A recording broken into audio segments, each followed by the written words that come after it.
Good morning to Trading with Larry. It's Larry Benedict and Eric Shamalov coming to you live from Boca Raton and Brooklyn, New York on a one of my favorite days, a Fed day. And the reason why it's one of my favorite days, it's one of the only days in the market where I'm going to lunch today with some friends. I'm going to relax, maybe take a ride over to the beach because nothing really happens until 2:30, the press conference. The announcement is at 2 o'clock for most of you that know that. But really, that's not what we're looking for. We're looking for the press conference at 2:30 and to see how many times Jay Powell is going to cut rates or how the algorithm reads his body movement or what he's saying. So, Fed day today, looking around the market. I got stopped out of my euro currency basically on the high. It's back down to 118.37. I'm probably not going to enter that trade again right here. It's been very aggravating and, just took too long and not really understanding why the dollar is so weak and really, just going to assess the landscape, maybe look to buy the dollar again, but this time against the yen, it's held up better. And overall, quiet morning. Oil was down a little bit. It bounced back. I don't really understand why it's so bid. Your favorite is down over 20 today. I don't know if they're Which going one's to that? Which gold, one's that? gold. Yeah, you were mentioning how there's no activity before the Fed meeting, and you're right. I'm planning to leave the trading desk as well. But last night, if you're in silver and gold, this is what I'm talking about. Asian session trading has been crazy this year, and In full disclosure, I was sleeping, so I don't know what happened. I don't know what move you're talking about, so do tell. yeah, silver dropped like 4% peak to trough last night out of nowhere. So maybe that's a little bit of a prelude to the Fed Do you coming have a up. long But position in that? I thought you liked that. I do like it. I mean, I was trading around it last night. So, but the thing with silver, there was a news article by Zero Hedge recently that highlighted silver's importance to the AI trade. And I'm not sure if I pulled up a chart of that yesterday, but yeah, in fact, the charts look very correlated, and it's a theme now. Everybody's looking at silver uh, as a proxy for AI, like it's going to spur all this demand. And as soon as I saw that article, and I was in silver when I saw that article, as soon as I saw it, I was like, it might be time to get out, just for the time being. And Well, it was down 4% last night. I'll tell you something. I'm actually going in the studio on Friday to record a promo for a product I'm very excited about. And it's really a trade idea that incorporates AI into one of your favorite things that we don't talk a lot about on the show, but one of your favorite things that you actually love. You almost love it as much as silver, the S&P, and every other thing, but nat gas. So we found a stock that operates with AI and natural gas. So we're going to record that, and that should be out in a couple of weeks. And I'm excited about that. How AI is really involved heavily in the natural gas trade moving forward. But I'll get more into that once we get closer. But when you said AI and silver, I think AI is again here. I think it's a buzzword, but AI is involved in many different industries. So interesting. I want to talk a little bit this morning because it's actually a little unnerving. But I don't know if you see this back and forth with Nvidia, with China. China banned all Nvidia chips. Okay, we've said on this show they're not going to buy them and this and that, and they're not. and no matter what, they're not. And what I don't understand, okay, is I was away on vacation in July, and they said they were going to sell that H20 chip into China, and the stock was $140, and it went to 155, 160 off that. Okay. Now the stock is $173. They're not selling one chip to China. I'm just telling you, it's not going to happen. And not only for the reason of sort of this trade war, but I don't think they want our US chips in their system, which I don't blame them. So I don't understand. Like, it's funny, Nvidia, the CEO, the cheerleader Jensen came out and is like, I don't understand what's going on. And then the stock, which was actually down about $4 overnight, came back and is only down $1. And the listen, you know what's going to happen. They're going to come out with a fake headline that China's buying again, and then the stock will run up another 15. I mean, that's the market we're in. It's the forgive everything market where, I'm looking at Nvidia.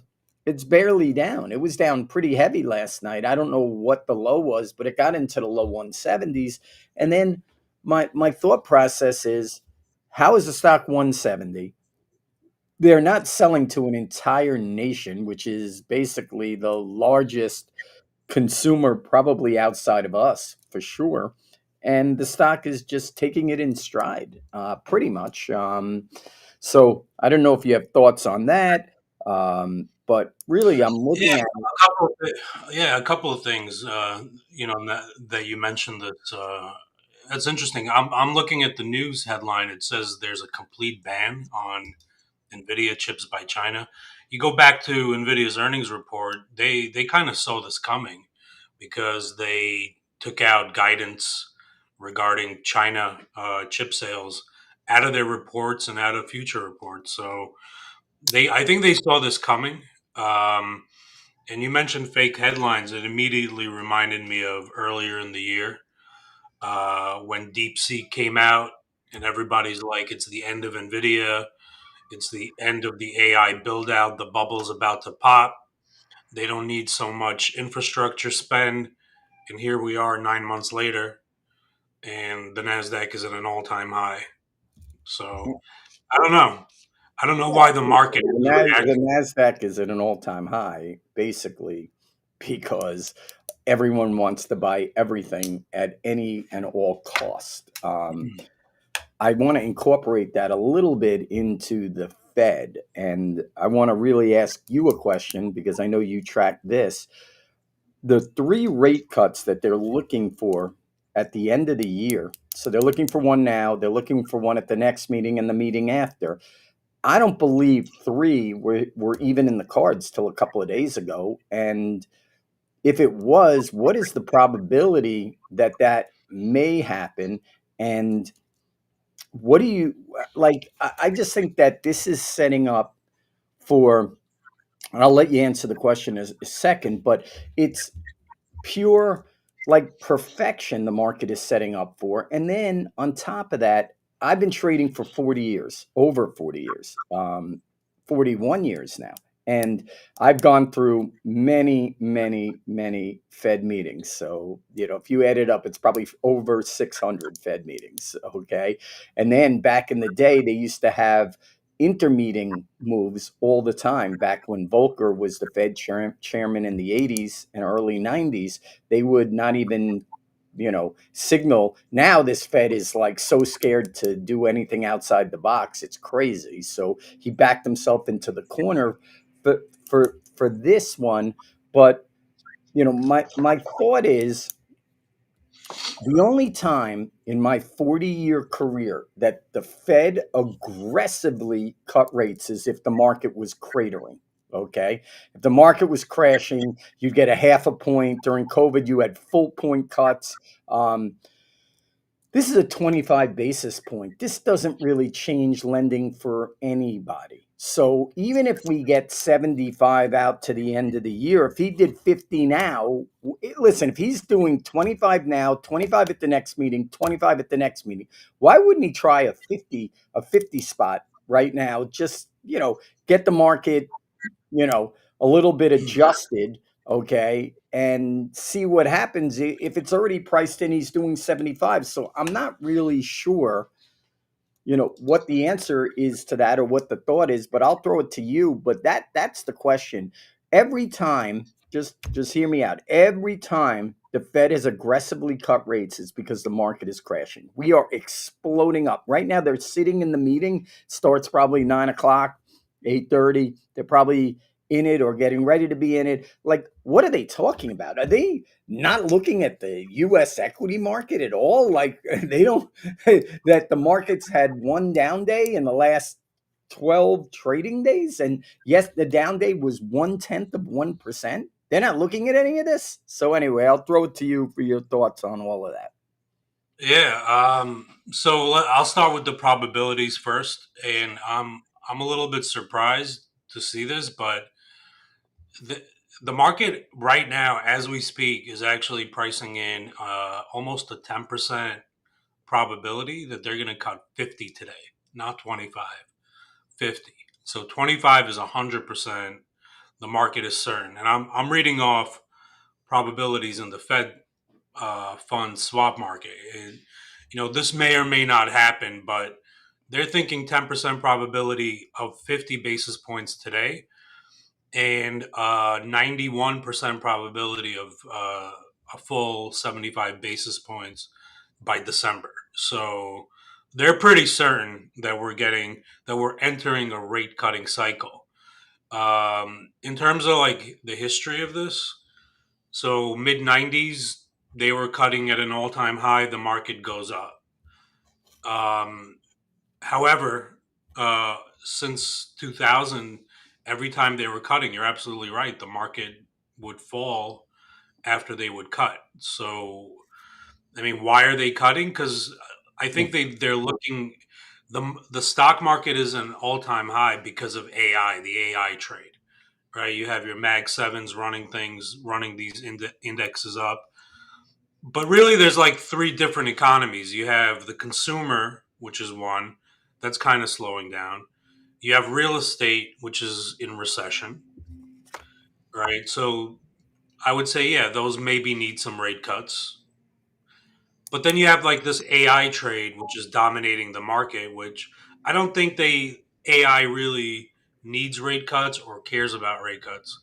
It's a function of sentiment and you know just momentum, whether they can justify the valuation. So it's a little bit murky, like why they're cutting. But I don't think they at an all time high like this, where things feel like a bubble, they should be cutting rates so hard. I would agree with that, but it's interesting that you're calling this a rate cutting cycle. Okay, so let's back up to the last rate cuts where they cut only twice. Okay, and then they stopped for like a year. Okay, we were over 5.25 on Fed funds at one point. Okay, we were pushing 5 to 5.25. Okay, um, we came down off that, but then I wouldn't call it a cycle on a couple of cuts, but the thing stopped because inflation ticked up. Here's my thing, and we used to do this or have analysts that did this back in the day, which now it doesn't matter. The way analysts work on Wall Street is they keep the numbers really low. You know, the hurdle is set so low that you could hop over it. But back in the day when earnings mattered and analysts would try to pinpoint the numbers, we had something called channel checks. And you would go out, and it's almost the same thing now. It was all chip related, and Intel was the big player back in the day. And they would do channel checks, how they were selling. And I'm doing like inflation channel checks, and inflation is out of control. Out of control. I drink a tea at Starbucks every single day. I am telling you, in the last 4 months, my tea has almost doubled in price. How is that possible? It went from three and change to six and change in literally 3 or 4 months. I go to Publix, which is the local supermarket here, And I talk to the checkout people, and people are mesmerized with grocery prices. Prices of bananas are up 80%. I mean, how are these numbers coming out and showing no inflation to the consumer on on every level? There's inflation. And I know they go, "Oh, you got to take out food and energy." Why would you take out the two components that are the most important to the consumer? What are they using? Food and energy. What else matters? The price of TVs at Best Buy? I mean, yeah, that matters for a one-time purchase, but I think the Fed either is missing this or ignoring this, but I think inflation is running rampant all through the consumer, okay? And people are hurting out there. And it's very difficult when you do grocery shopping for a family of four or five, and it's over $600 a week. And that's what it really is. So I think the Fed, is but I mean, listen, I think the guy would not cut rates at all here if he wasn't under massive pressure from inside the Fed and outside the Fed. Inside the Fed, you have guys, whether it be Waller or whoever, that want to take the job as the Fed chairman. So they're, you know, auditioning for Trump to go, oh, okay, we're going to do whatever you want, Donald. So that you have a faction inside the Fed that says that. There are other members of the Fed saying that we shouldn't cut at all. Austin Goolsbee, who is a newer member but a very bright analyst, he's saying we don't see a need for a cut. And I would say if I was a member of the Fed, I would not be voting to cut rates right now. And other than Trump going crazy and putting pressure on them, I don't think the Fed would cut rates right now. Let me ask you a question. What's the reason? The stock market's bubbling at an all-time high. Bubbling at an all-time high. You can say what you want, it's bubbling. The Nasdaq is up 47% off the low. As this is happening, Europe is falling apart, okay? They're going down every day. And our market just keeps frothing. And why I don't know if it's frothing because they think they're cutting rates, and I don't know what a quarter does for the market. But overall, like, what is your thought on this? It just They're seems seeing to a me, simple, yeah. They're seeing a slowdown. They're seeing that the economy needs this. Um, what's a quarter point going to do? well, if they're not going to just do. That's what I'm saying. The So market is what? looking for What's the beginning of 75 a rate basis? cycle. But Eric, they call him too late pal. If in fact he's doing 75 by the end of the year, let's start it off with a 50. Make it something real. Usually the rate cuts, especially when we need them, come in 50 basis point clips. Okay. 25 is a throwaway. Okay. So the bottom line is, even let me ask you this: the stock market's up 17% or 18% NASDAQ, 15, 16 in S&P from being down 20 and 30%. Okay. You think, I mean, why does the market need a rate cut? I know the economy's slowing, but where is the economy slowing? I mean, a rate cut. I said it before. The consumer's slowing down a little bit. Jobs are slowing down. I mean, the unemployment rate is ticking up. Well, retail sales were very high yesterday. They Very were high. they were good yesterday. I understand, but in general, it's slowing down. But Jobs how are do you slowing. know the jobs number? How Real do you know estate, it? real estate is in recession. Right. You don't trust the data. I understand that, Right. and it's problematic. I understand the data is not. How do you say this? Uh, complete. I'll Just say say the data is just say not the word. The data is fake. Okay. The data is very sketchy. But here's the very thing. sketchy at best, and problematic that the Fed relies on this uh, sketchy data to make these decisions. 100%. Um, but there are parts of the economy that are slowing down. And like I said, the stock market is all it's just driven by one theme right now: AI.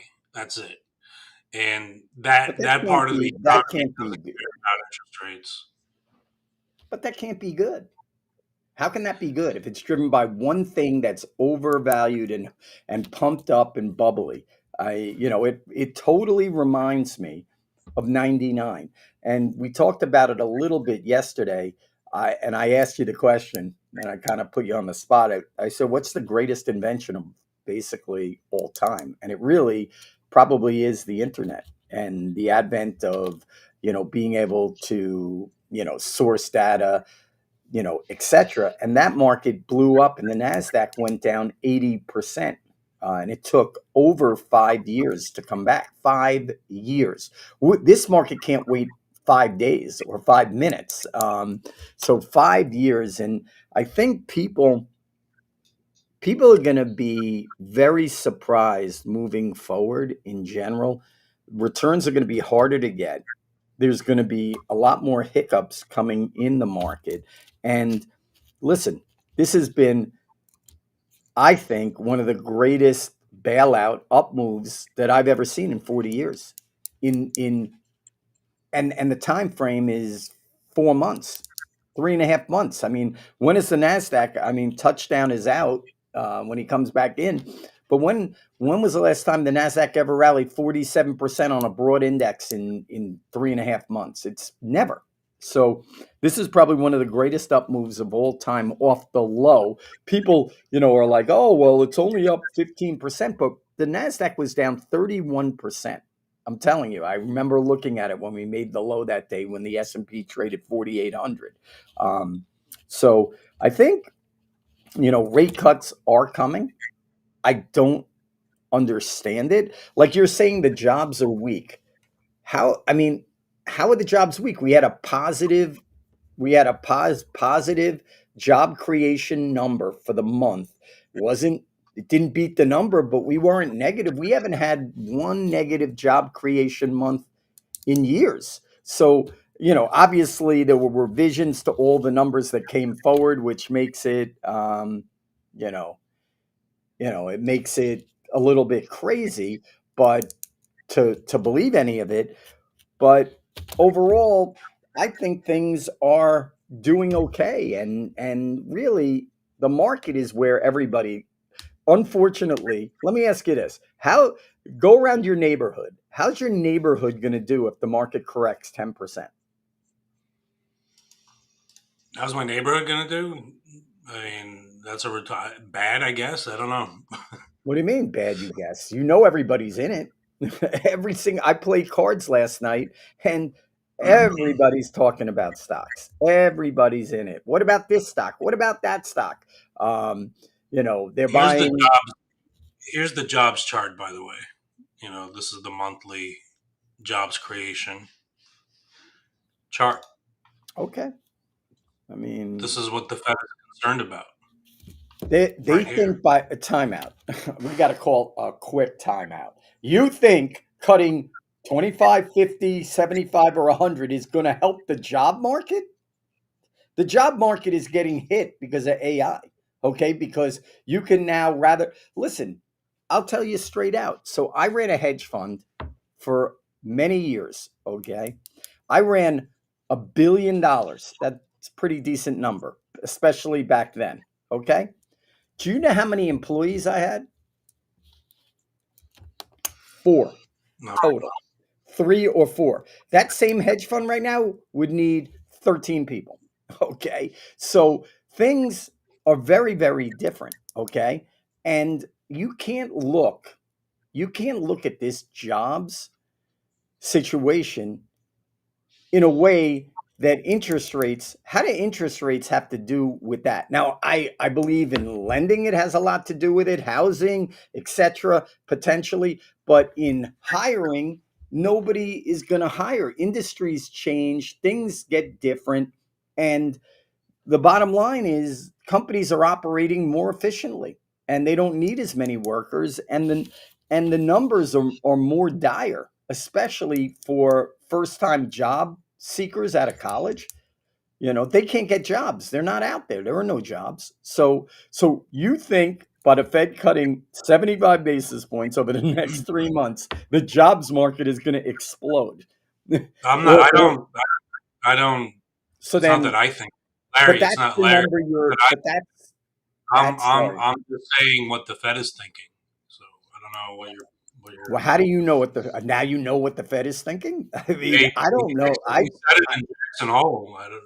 What's the argument? I don't know. Okay, so if he's worried about that, why is he cutting 25 basis point? He can't be that worried. If he was that worried, he cut a Said percent. in the beginning, there's actually a 10% chance that the market thinks he might cut the 50 basis points you're talking about today. That's not a high probability. You're going to do a trade with a 10% probability of working. That you might as well go to the corner store and buy some lotto. Okay, that's not a high probability. That's a very low probability, and I would say it's close to zero. I, there are guys putting on bets or putting on trades that they are risking. Listen, you're risking 10 to make 90. So that's out. Would you say that's an outsized bet?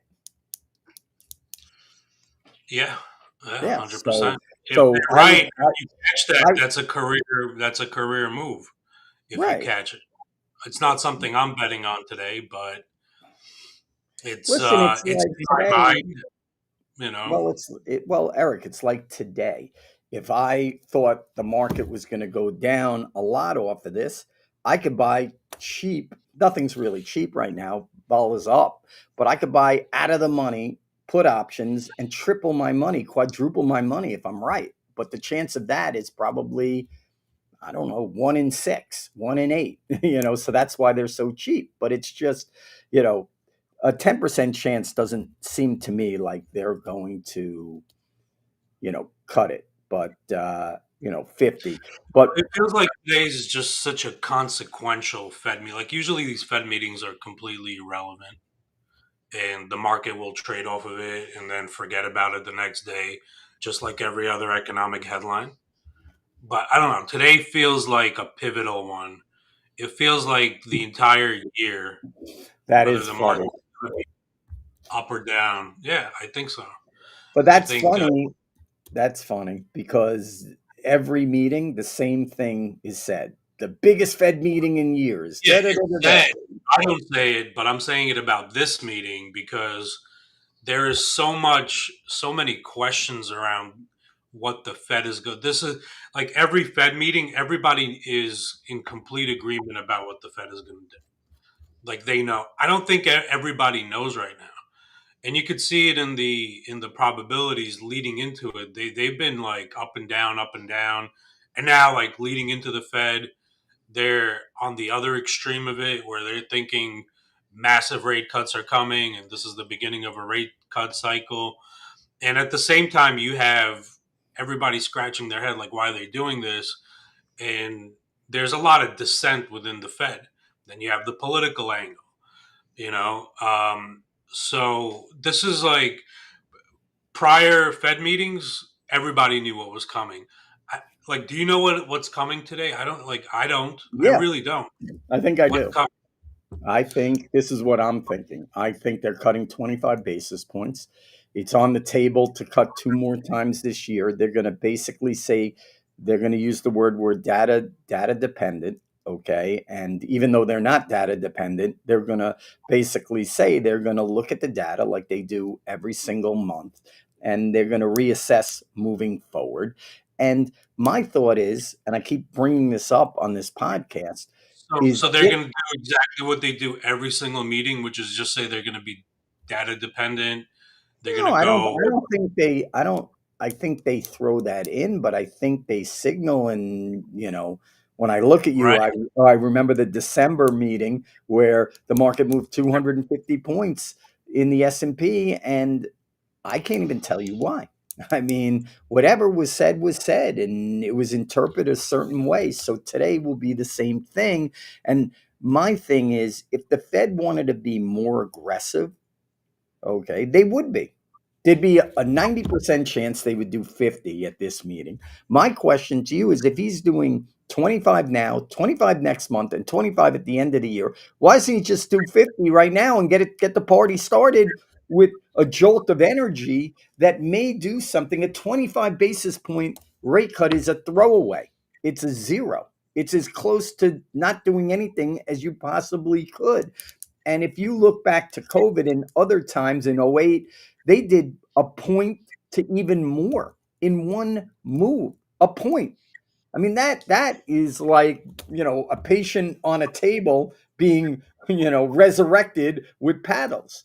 This is really, to me, a throwaway. And the markets rallied 30, listen, the market rallies because the market rallies, but the market picks up on different beliefs during that. So now the big belief is, oh, Federer's going to cut rates a ton. So let's say he does everything, you know, this is the weird thing. They're pricing in three rate cuts, but nothing moving forward after that.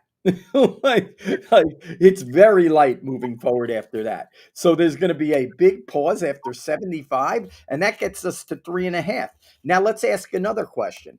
Do you remember? I'm sure you did when rates were at zero from '09 all the way to like 17 or 16.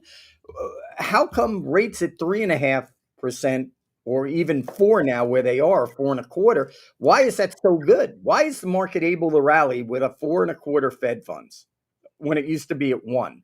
But it's going to rally more because we're going to go to 3.5. Come Well, on. that's what everyone thought leading into 2022, um, which is why Powell's nickname is Too Late Powell. He should have been cutting rates in early 21 when we were seeing 100% inflation in the grocery store. Everyone was seeing it except him. Well, But that was the mantra.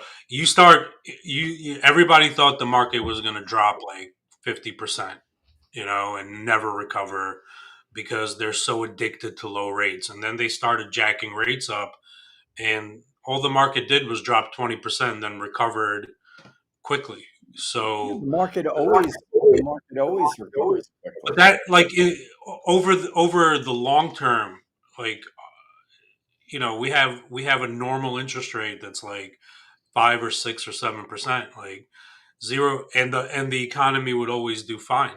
So I don't Yeah, know. the economy did fine with 1% interest rates, and the economy does fine with 6%, 7%. Doesn't matter, dude. It this is a market of extra excuses, and the hand has been tipped today. Last night, I woke up. S&P was down 15 handles, which isn't a lot. Okay, and everyone was freaking out about Nvidia for the ninth time.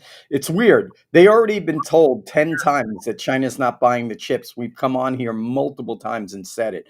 And literally it doesn't matter to anybody. It literally doesn't. That's like the biggest market in the world outside of us, and they're losing that, and the stock is just fine.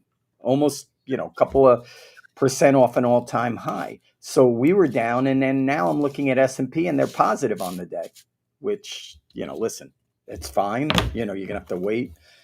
Again, we talked about it when we first came on the air. This is a no trade. Go to lunch, relax, do your thing. It's just funny how the algo is going to read through whatever he says, and somehow it's going to be some word or some phrase or something that moves the market up or down that we're not even going to know about. So right now, I would say to you, if you had the document in your hand right now of what his speech is going to say and how he's going to answer the questions, you wouldn't even know what to do. You Right. wouldn't even know. Some algorithm knows everybody's positions. They source it, and then they jam the market up or down, and it moves astronomically. Like what used to be a regular Fed day. Well, What let's what look you're at this. describing is going to happen from 2 to 2:30, right? When the press release comes out. No, I After don't think you get. I don't think you get big movement off that. I think you get small movement off that. Then the press conference comes, and whatever he says, you get the big movement in a direction. I kind of think today is a fade. So if they, I'm assuming that, how you have your Fed odds of what. what the Fed is going to cut. My odds are 80% the stock market will be up today.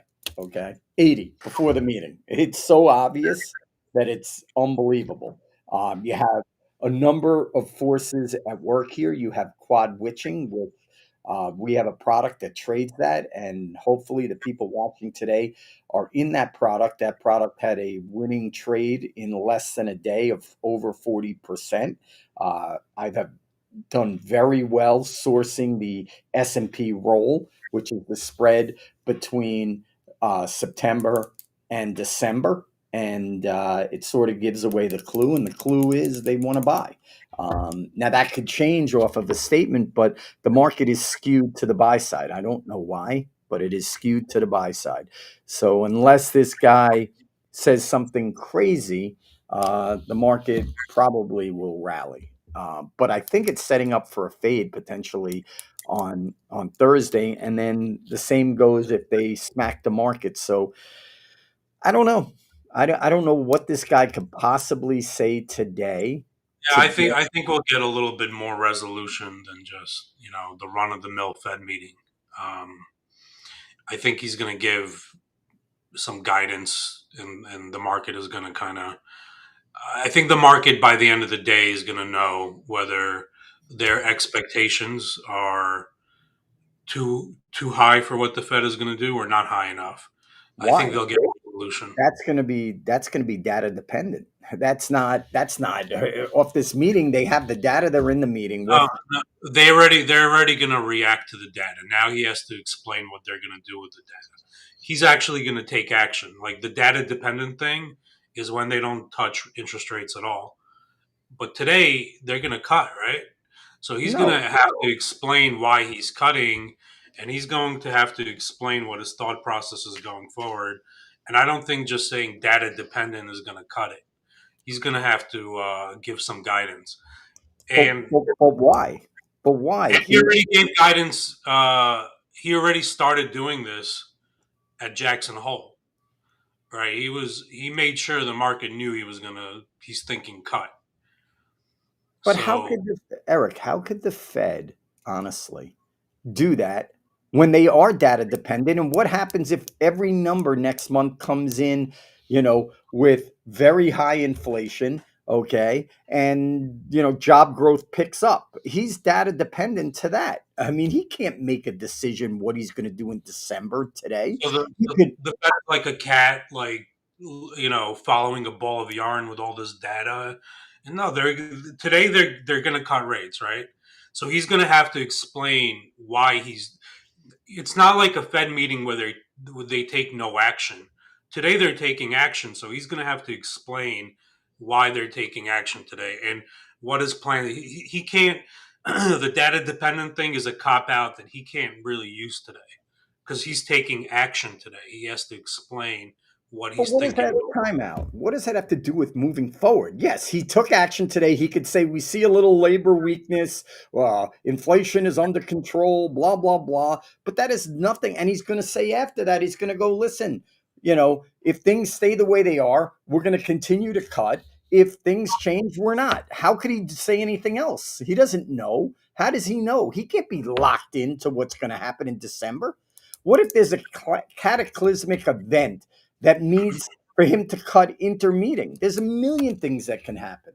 I don't think he's going to box himself into what you think he's coming out. He's going to go, yes, we're cutting now, and we're cutting in October, and Yeah, we're cutting in December. yeah, because this is a Fed. You're talking about a Fed from the '80s that will do whatever they want whenever they want.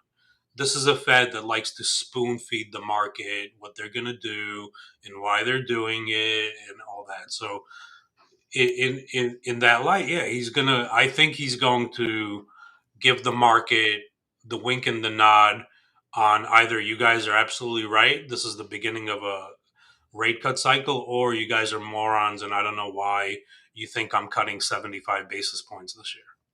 He's not going to do either one. He is going to be ambiguous. He can't do it any other way. The Fed cannot. They they have an obligation on a monthly basis to parse out what is going on. So, I think the market could signal itself, hey, he winked twice. That means, he's going to cut two more times. But I don't see it. I don't see it.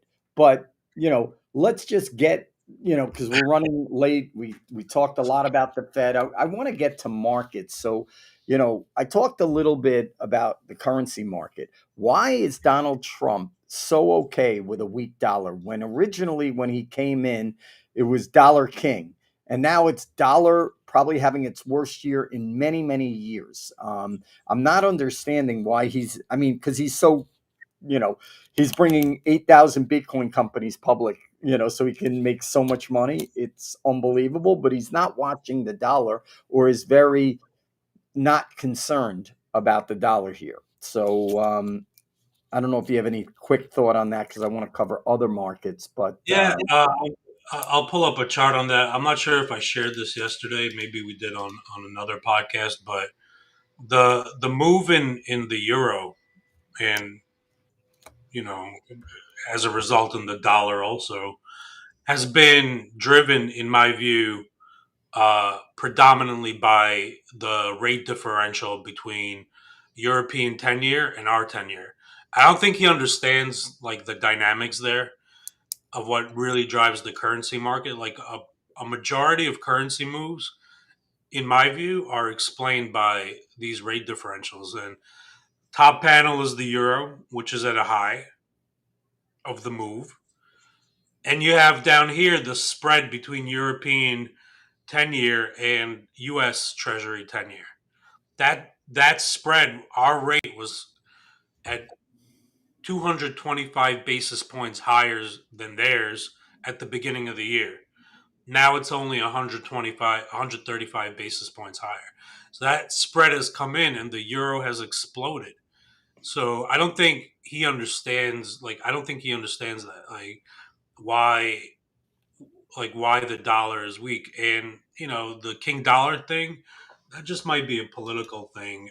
He wants rate cuts here.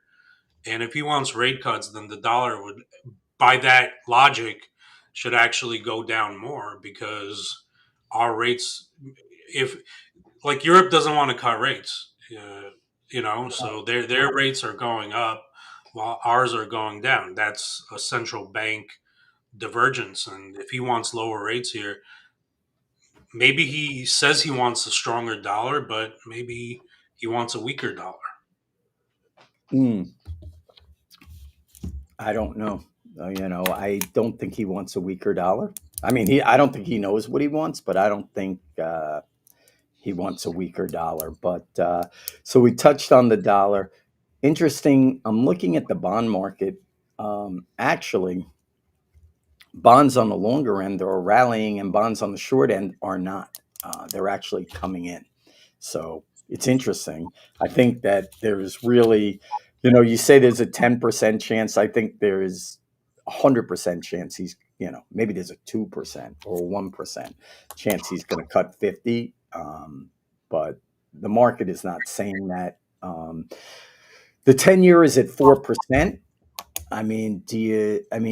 I think the market, it's very funny. The market was so bearish, and the trades from hedge funds were short the long end and long the back end or front end, and that trade blew up on them. And believe it Over or the not, last couple of weeks, right? Over the last right. couple of And weeks. believe it or not, I think they switched that trade. And I actually think they're long 10 years at 402. I don't know where they think they're going, but So the what bond you're doesn't. talking about is actually puzzling to me. From one point of view, the market is thinking we're entering a rate cutting cycle. Then we should be seeing a steepening yield curve leading into the Fed. We're not seeing that. We're seeing a flattening yield curve really since the beginning of September. On top of that, you have real estate related stocks like Toll Brothers, which I've been talking about a lot recently because I started shorting it. Not doing as well as the market has, and so that's kind of puzzling to me. Yeah. You know what? I'm not exactly sure, but I think we talk a lot about this. The market is set up for three rate cuts coming by the end of the year. If he takes one of those away, even though it's meaningless, in the scheme, maybe that's the monkey wrench that goes in, because originally they were looking at this meeting and December. Somehow they snuck in October. So let's see how that does. So we've covered quickly the currency market, the bond market. Oil has crept up about a dollar, dollar and a half. It keeps getting to 61, up to 65. Still inside the range. Still think lower on that. It's interesting. If the Fed is cutting so aggressively because of growth, why would oil be holding up? It means that the world economies are sluggish, and demand should come in if that's the case. But I don't see a trade there. And gold is your thing, so you could talk a little bit about gold. It's It's obviously. interesting with the move last night. Silver, like I mentioned earlier, was down a ton, and maybe it's a good setup to get in on a dip into the Fed. Look, Fed rate cuts historically have been excellent for gold prices. And the way I look at gold, it has asymmetric upside risk. The way I look at it, because every single economic scenario on the table right now that the market is debating back and forth, like whether, like if the Fed cuts rates, that's good for gold. We know that historically, we know that, right? If the Fed doesn't cut rates, then they're afraid of inflation, which is again good for gold. So like any way you look at it, like gold, and then you have the central banks just de-dollarizing slowly but surely and just buying gold. Every month, every central bank has more gold than they did the previous. So, But you what? know, But wait, it doesn't concern you at all that the market's up 42% for the year? That's not a lot. I mean, it should go up 100%. If I always say, if these markets are up so much, okay, why don't they do it quickly? Why does it take pretty much all year? Because it's basically rigged to close near on the high at the end of the year. But looking at my board, there is no index that's even close to this, really. Maybe coffee, which no one trades. And I would say this: I I've trade gold. traded. I oh, you trade everything. I don't know what you know about coffee. I know you know the market. You got boots on the ground in Colombia, whatever, dude. I know.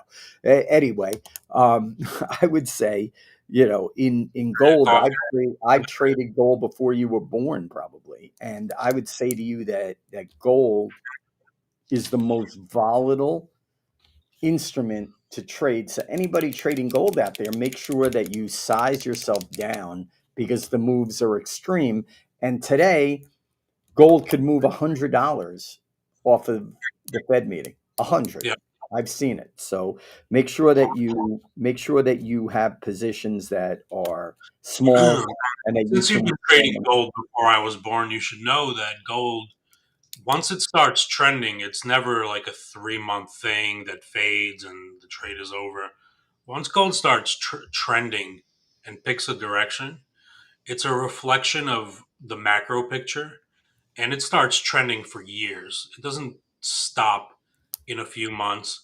From the year 2000 to 2012, gold was up like 600%, straight line up.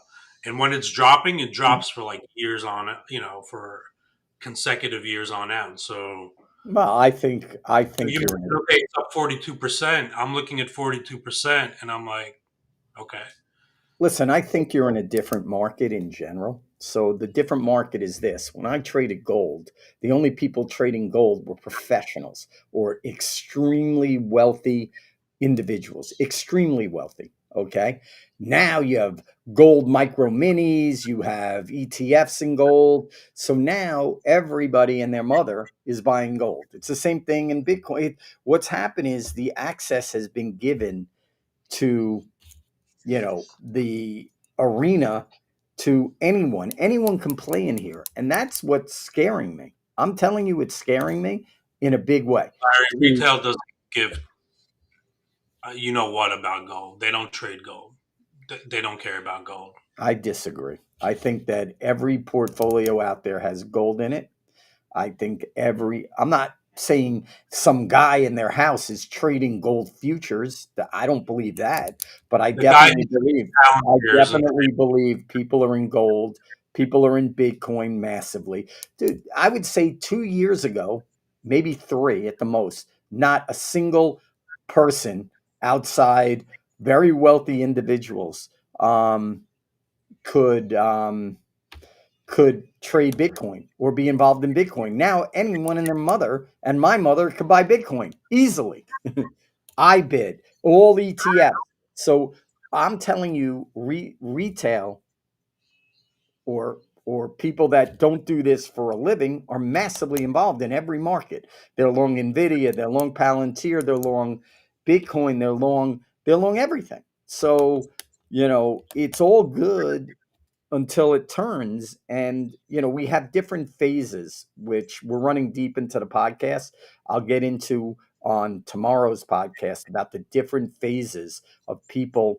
And listen, I've managed money for a lot of people. I've managed traders. I've been around the environment a long time, and there are different levels. Right now we're in the euphoria level, where the first thing anyone does in the morning is open up their brokerage account to either start trading or look at how much money they made.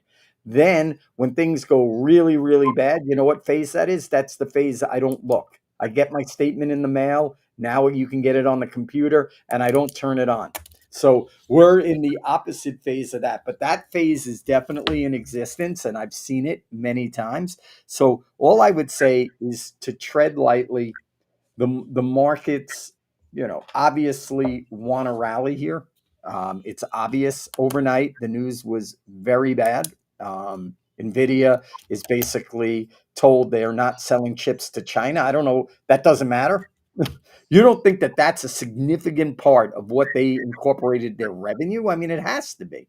I mean, how much? Let me ask you this: how much crap could OpenAI buy? OpenAI has more orders out there with Oracle, Broadcom. They're just throwing orders out. They're not taking delivery. They're just saying, "Oh, we want to buy 50, they're the $10 billion mysterious buyer." How mysterious is it? There's only like one company that can do that. So I think they're relying on one company. And the interesting thing is the guy that runs the company, what does he say, Eric? He says AI is overvalued. He's the biggest guy in the space, and he's telling you AI is overvalued. So I'm not saying how much it's overvalued or whatever, but if that guy is telling you that, there's something to look at. You could ignore it, but you know, we got the Fed today. We'll be looking at that, and we'll go from there. We'll go from there. I'm looking at option pricing, just an FYI, and the skew is like more to the long side than the short. It's very weird. Like they're pricing in like 70% that we're going up and 30% that we're going down. But on the downside, I'll leave you with this. On the downside, the puts are very big. So they're buying downside protection to cover their upside, but the protection is much lower than the market. So, we got puts that you could trade that are $4 that are 180 points out of the money for tomorrow. So there's a lot of stuff out there. Um, Everyone keep an eye on the Fed. Remember, you can relax pretty much all day. I'm going to probably read a book or go to the beach or whatever. I'm not, getting You're involved not in reading any. a book. You're gonna go play pickle. You know. I'm not playing pickle today. I am focused and relaxed, and we'll be back to everybody tomorrow with the result of the Fed meeting. Remember, if you're putting positions on, define risk is the best way through options, either option spreads or outright buying of puts and calls. It's way better than trading stock. You get leverage, inherent leverage, by buying the options. If you buy one option, you control 100 shares of stock. Where can you get that anywhere? So, let's. Yeah, and today's option pricing looks like you can really, if you pick a direction right, the butterflies that you like to do, they look pretty good today. Yeah, I mean, listen, you're trying to hit a bullseye. from far out. So they're very riskless kind of trades doing these flies, but we'll get more into that. Haven't really talked a lot on the show about that, but we'll get into that. But, butterflies have made careers for people, which is buying one option, selling two options, and buying one option around it, and basically Yep. centering in on a price. So anyway, we're really close to the opening, even though there's not a lot of trading. I don't think people are going to be active pre the Fed. So I wish everyone luck trading today, and I wish you luck trading today. And we'll be on tomorrow to go over everything that the Fed said. And I hope everybody has a great trading day today. Good luck.